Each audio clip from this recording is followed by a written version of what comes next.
شیر اور خرگوش۔ ایک گھنے جنگل میں ایک شیر رہا کرتا تھا۔ وہ تمام جنگل کا بادشاہ تھا، لیکن وہ بادشاہ جیسے پیش نہیں آتا تھا۔ ہر دن بے رحمی سے جنگل کے جانوروں کو کھا جایا کرتا تھا۔ شیر کے خوف سے جنگل کے جانور چھپ جایا کرتے تھے اور خود اپنی بھوک و پیاس کو مار کر سخت مشکلات سے دوچار ہونے لگے تھے۔ اس طرح کچھ دن بعد جنگل کے تمام جانور ایک مقام پر جمع ہوئے اور شیر کے شر سے محفوظ رہنے کے لیے سب مل کر رائے مشورہ کرنے لگے۔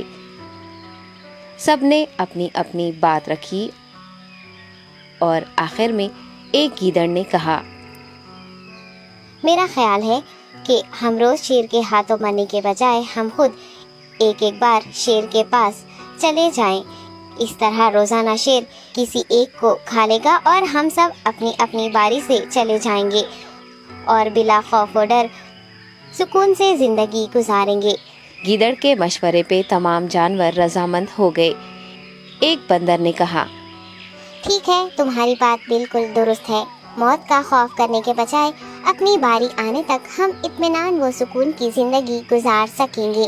جانوروں کی بات چیت مکمل ہونے کے بعد خود گیدڑ نے شیر کے پاس جا کر یہ ساری بات بتائی۔ گیدڑ کی باتیں سننے کے بعد شیر نے کہا، میں بادشاہ ہوں، اس لیے تم سب کی بات مان رہا ہوں، لیکن ایک بات غور سے سن لو۔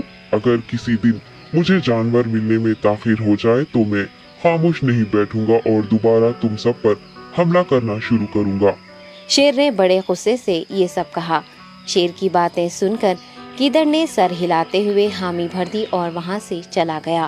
اس دن کے بعد ایک ایک جانور بلا ناغہ اپنی اپنی باری کے مطابق شیر کے پاس جانے لگے اور شیر سکون سے اپنے پاس آنے والے جانوروں کو مار کر اپنی بھوک مٹانے لگا۔ یہ معاملہ ایسے ہی چل رہا تھا اور ایک دن شیر کے پاس جانے کی باری ایک خرگوش کی آئی۔ وہ خرگوش بہت ہی ہوشیار تھا۔ اسے شیر کے پاس جانا منظور نہیں تھا اور اس نے اپنے ساتھی جانوروں کو بے رحمی سے مارنے والے شیر کو سبق سکھانے کی ٹھان لی اور ایک اچھی تدبیر نکال کر آہستہ آہستہ شیر کی گفا کے پاس پہنچ گیا۔ تاخیر ہو جانے سے شیر کافی غصے میں تھا اور خرگوش کو دیکھ کر غصے سے کہنے لگا، میں نے تم سب کو پہلے ہی کہہ دیا تھا، دیر ہو جائے تو میں خاموش نہیں بیٹھوں گا۔ تم نے وعدہ خلافی کی ہے، اس لیے میں جنگل جا کر من چاہے جانور کا شکار کر کھا جاؤں گا۔ تب خرگوش نے شیر سے کہا، معاف کر دیجیے بادشاہ سلامت، غلطی ہو گئی اور اس کا ایک واجب سبب ہے۔ اطمینان رکھیے، میں بیان کرتا ہوں، آپ سنیے اور اس کے بعد آپ آرام سے مجھے مار کر کھا لیں۔ شیر نے پھر غصے سے کہا، وہ کیا بات ہے، جلدی بتاؤ۔ خرگوش نے کہا، بادشاہ سلامت، میں آپ کے پاس آ رہا تھا اور راستے میں مجھے ایک شیر مل گیا اور مجھے مارنے کے لیے آگے بڑھنے لگا۔ میں نے آپ کی بہادری کی بات اس شیر کے سامنے رکھی، لیکن وہ شیر آپ کے بارے میں بہت برا بھلا کہنے لگا۔ یہ سن کر میں نے غصے سے کہا، تم ہمارے جنگل کے نہیں ہو، ہمارے بادشاہ کے بارے میں ایسی باتیں مت کہو۔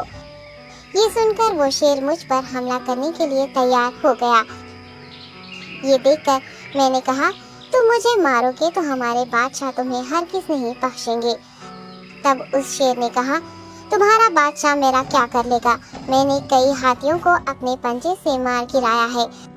تمہارا بادشاہ ہو یا کوئی اور ہو، میرے ہاتھوں بچ نہیں سکتا اور میرے سامنے کوئی ٹک نہیں سکتا۔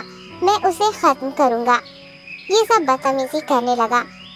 میں نے اس شیر سے کہا، تم ہمارے بادشاہ سے آ کر بات کرو۔ تب اس نے فخر سے کہا، میں کیوں آؤں؟ تمہارے بادشاہ میں دم ہے تو اسے ہی یہاں لے کر آؤ۔ یہ کہہ کر مجھے دبانے لگا۔ بادشاہ سلامت، اسی لیے آنے میں تاخیر ہو گئی۔ یہ سنتے ہی شیر غصے سے کہنے لگا، چلو ابھی چلتے ہیں، اسے ختم کر دوں گا۔ یہ سننے کے بعد خرگوش نے شیر کو جنگل کے درمیان موجود ایک کنویں کے پاس لے گیا۔ خرگوش نے کہا، بادشاہ اس کے اندر دیکھیے، وہ وہاں آپ کا بے صبری سے انتظار کر رہا ہے، آپ اسے اچھا سبق سکھائیے۔ شیر غصے سے فوراً کنویں میں جھانکنے لگا اور زور سے دہاڑنے لگا۔ تب دوسری جانب سے بھی دوسرا شیر دہاڑتا ہوا محسوس ہونے